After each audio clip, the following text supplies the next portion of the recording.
This is one of the most important days, in my opinion, American history. It's our declaration of economic independence. Kecewa, tidak perlu ada rasa khawatir. Kita percaya dengan kekuatan kita sendiri. Kalaupun ada tantangan, ya kita hadapi dengan gagah, dengan tegar. Di balik meja-meja sarapan rumah tangga Amerika tersembunyi sebuah rahasia besar. Bukan tentang roti panggang atau kopi hitam, melainkan olesan lembut yang jadi favorit sejuta umat, yakni selai coklat. Dari dapur kelas pekerja hingga rak-rak supermarket premium, rasa manis yang memanjakan lidah itu diam-diam bergantung pada satu negara tropis di belahan dunia lain, yakni Indonesia. Ketika Presiden Donald Trump menggembar-gemborkan tarif balasan untuk mengamankan industri dalam negeri, tak banyak yang menyadari satu fakta penting. Amerika Serikat sangat bergantung pada bahan baku coklat dari Indonesia. Tarif yang dimaksud untuk menyasar banyak sektor, terutama produk pertanian asing, justru mengancam stabilitas pasokan bahan baku industri makanan dan minuman negeri Paman Sam itu sendiri.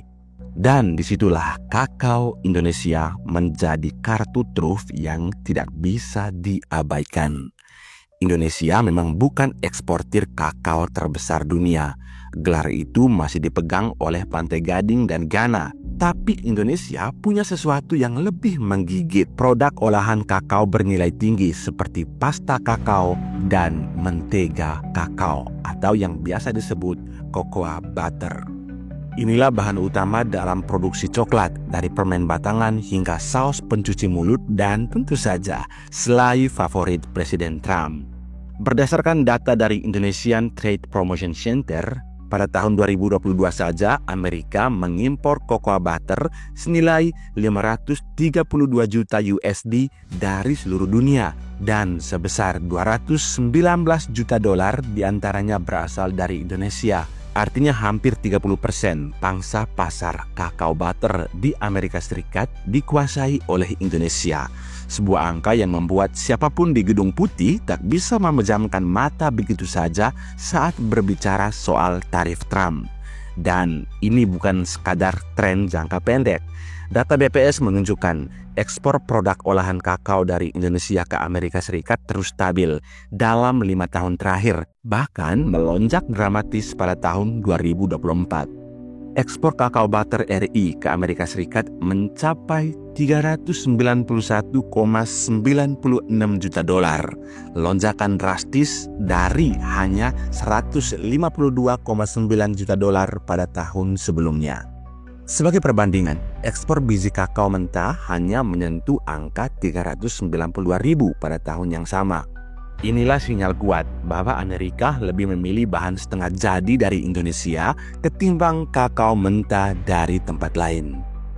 Laporan dari Observatory of Economic Complexity menegaskan posisi Indonesia sebagai satu dari 4 pemasok utama cocoa pasta dan cocoa butter ke Amerika Serikat bersama Belanda, Pantai Gading, dan Ghana. Tapi hanya Indonesia yang memberikan kombinasi ideal antara harga bersaing, pasokan stabil, dan kualitas mumpuni, sesuatu yang sangat dicari oleh raksasa-raksasa industri seperti Hershey's dan Mars. Sayangnya, retorika proteksionis Trump bisa menjadi ancaman nyata jika tarif balasan diterapkan pada produk kakao olahan Indonesia. Efek domino tak bisa dihindari. Harga coklat bisa melonjak, pasokan bisa terganggu, dan yang paling penting, amarah konsumen bisa saja meledak di Amerika Serikat. Itu bisa jadi bumerang manis berbalut coklat pahit. Namun dalam krisis selalu ada peluang. Pemerintah Indonesia seharusnya tidak panik, justru menjadikan kakao sebagai kartu tawar dalam diplomasi dagang. Produk yang kita ekspor bukan bahan mentah, tapi hasil olahan bernilai tambah. Ini bukan hanya tentang ekspor, ini soal strategi geoekonomi. Indonesia butuh pasar dan Amerika Serikat butuh pasokan.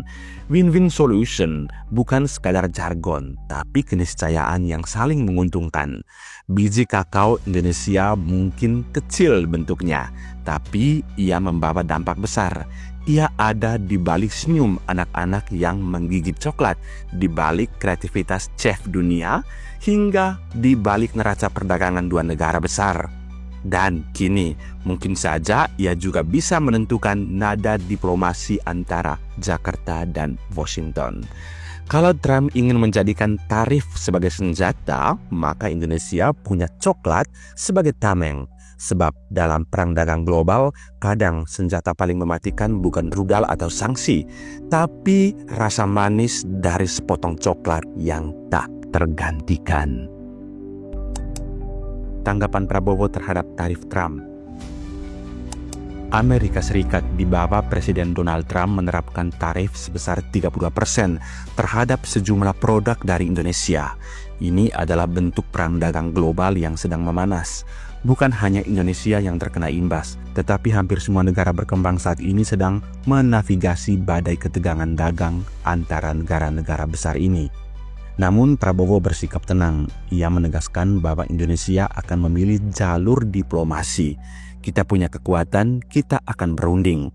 Hal ini menunjukkan arah kebijakan luar negeri Indonesia yang tetap moderat dan tidak reaktif. Tapi di balik ketenangan ini ada kesadaran mendalam bahwa konflik ekonomi bisa jadi permulaan dari konflik yang lebih besar.